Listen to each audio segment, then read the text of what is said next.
I said, I can't move. I said, there's a shock going through my whole body. I can't feel anything, man.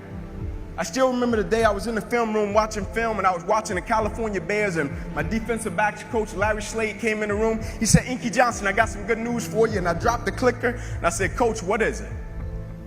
He said, son, you're a projected top 30 draft pick. He said, all you have to do is play these next 10 football games. You're an automatic multimillionaire. I ran out of the room. I got on the phone. I called my mother and my grandmother. I said, listen. I said, after this season, our lives are about to change forever. And little did I know our lives were really about to change. The first game we come out, play against California Bears. I get an interception. We shut them down. We get the victory. Second game, we're playing against Air Force. It gets late in the game, found ourselves in a dogfight. And I approach the tackle like I approach any other tackle. And the way I'm approaching it, either I'm going to knock you out or you're going to knock me out. I'm 165 pounds. I can't play with anybody. But at the point of contact, when I hit this guy, something different happened that had never happened to me before in my life. I hit him, and it seemed as if every breath in my body left.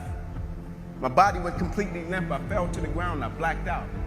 I looked at the doctor because I couldn't feel my right arm. They had poked me with all type of needles. Inky, can you feel this? Can you feel? I couldn't feel a thing. They took me back. They ran the CAT scans, and they rolled me back into my room, and I'll never forget it. All in about a 15-second time frame, I was lying there in my bed. My father, he went to take a step in, and he looked at me, and he said, son, I can't do it. And he walked out. My mother, she came in, she was running. She kissed me on my forehead. She said a prayer. She said, Ink, everything is going to be okay. And she ran out. And as soon as my mother stepped outside of the room, the doctor rushed in from the opposite side, and he said, hey, get in here. We got to rush this guy back to emergency surgery. He's about to die. I said, what? I said, my mom just told me everything is going to be okay. He said, son, what happened? You have busted up subclavian artery in your chest. You're bleeding internally. Have to rush you back and take the main vein out of your left leg and plug it into your chest in order to save your life.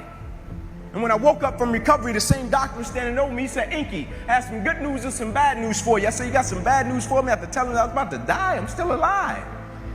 How bad can it get? I'm still here. He said, the good news is, son, we saved your life. I said, thank you, sir. He said, the bad news is you have nerve damage in your right shoulder. You probably can never play the game of football again in your life. I said, Doc, no disrespect, man, but I'm 8 games away. I've been working for this ever since I was 7 years old, Doc. There's no way. God, not now, God. Like, let me make it to the NFL so I can help my family first. Like, we miss meals. I said, there's no way. I never cheated. I never cheated myself. I gave everything I had to it, and I respected it. I never cheated. There's no way that my career can be over. I said, send me up to the Mayo Clinic. And after several visits, I'll never forget, this is when reality set in. It was me, my mother, my father in the room, and the doctors came in. They said, Inky Johnson, here's the deal. They said, son, we hate to tell you, but your arm, it would never be the same again. Your hand, it would never be the same again. Son, you can never play the game of football again. They said, son, here are your surgery options. We could take a muscle out of the back of your left leg, plug it into your right arm, but there's a possibility that you'll be left with a weak left leg and a weak right arm the rest of your life.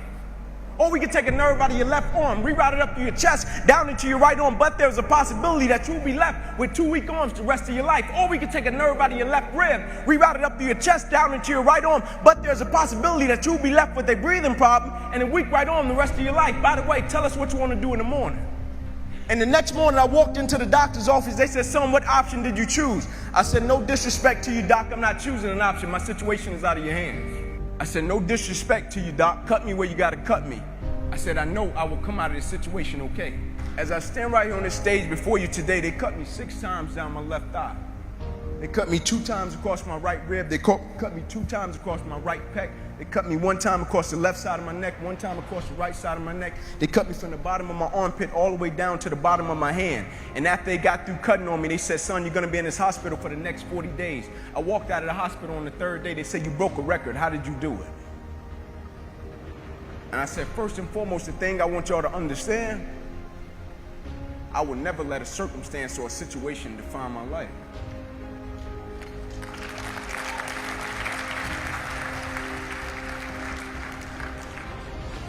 But most importantly, you know what I had invested?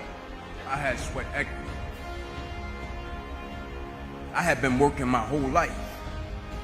And what I didn't understand, by being determined to chase something, by being committed to it, and what commitment is staying true to what you said you were going to do long after the mood that you have set it in has left. You see, people think commitment is saying, yes, I'll do it on the days when it feels good. But I had been committed to everything that I ever started in my life, and I never stopped and I never quit it. And so by being committed to everything that I started, I finished it. It built a certain type of spirit. It built a certain type of mentality. It built a certain type of individual. And so now I couldn't quit even if I wanted to. I couldn't lay in the bed even if I wanted to. I couldn't stop even if I wanted to. I had too much sweat equity in my life and everything that I was doing. I understood the process is more important than the product. It wasn't about the outcome for me. Whether I made it to the NFL or not, that was inconsequential in God's plan for my life. But I was going to fall in love with that process because I understood by falling in love with that process, it was going to turn me into a machine. A lot of people need a little extra money to get motivated. A lot of people need, whatever the case may be, a little bonus to get motivated. I don't need anything but breath in my body and life. And every day I wake up, I understand I got 2 children depending on me. I understand I got a wife depending on me. I understand I got a world that needs me. The reason I go at life with the passion and the zeal that I go at it with is because I understand every day of my life is somebody in the world that is dependent on me. It may not be you, and if it's just about you, you're in trouble because I'm telling you, you're going to hit something in life that's a lot tougher than you, and it's going to test your will and it's going to test your heart. And if it's just about you and if it's just about the product, it will crush you. Every day I get up, I understand it's somebody in the free world that's looking at me to see if I'm going to keep going. And so I can't quit. And so I went back to school the next week after they had just saved my life. I was back in class. I had to learn how to write all over again. Had to learn how to walk all over again. Had to learn how to tie my shoe all over again. Had to learn how to bathe all over again. Had to learn how to live life all over again. Never one time did I say, let me go home. I need a break. You see, the thing we have to understand about everything that we're a part of, first and foremost, it's a blessing by God. And when it's a blessing, you can't help but to give everything you got to it. My life got saved. I got spared my life. I almost died. The doctor came to me on the field. He was on one knee and he grabbed my wrist and he said, son, you don't have a pulse. I don't even know how you're still living. The thing about it, my wound, like you can see this. You can see my arm. My wound is visible. But it's a lot of people in this room that are wounded and you can't see it. And it's internal. And so the opportunities that we pass up to be a blessing to other people, we can save their life with just one encounter. In my last doctor visit, they came to me and they said, sorry, Inky Johnson, you will never be able to use this arm or hand again in your life. I said, no disrespect to you, doc, but I will use this arm and this hand every day for the rest of my life by the way that I live my life. Every day I'm going to impact someone's life. Every day I'm going to empower someone. Every day I'm going to inspire someone. Every day I'm going to encourage someone.